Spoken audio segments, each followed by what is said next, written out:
পশ্চিমবঙ্গের মধ্যে এমন কিছু মানুষ রয়েছে যারা রাজনীতি করতে করতে শিক্ষিত হয়েও তারা অশিক্ষিতের মতো কথা বলছে। কেন বলছি বন্ধুরা, এই ভিডিওটা দেখুন একটু। আমি জানতে পেরে গেছি যে এই যে বৃষ্টিটা হচ্ছে, এই বৃষ্টিটার পেছনে সায়েন্টিফিক রিসার্চ আছে, যেটা আমরা নিজেরা অ্যামিটি ইউনিভার্সিটিতে পড়েছি।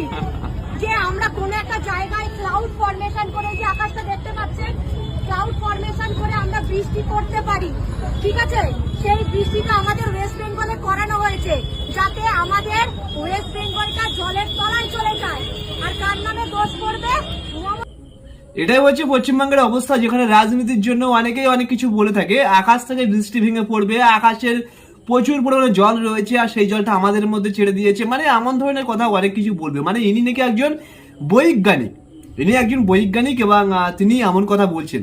মানে ভাবুন, রাজনীতি করতে করতে মানে চারটে কতটা অবস্থা চলে গেছে, মানে চটি চেটে এদের জিভে ঘা হয়ে গেছে। এরা যখন ইচ্ছে তাই বলছে।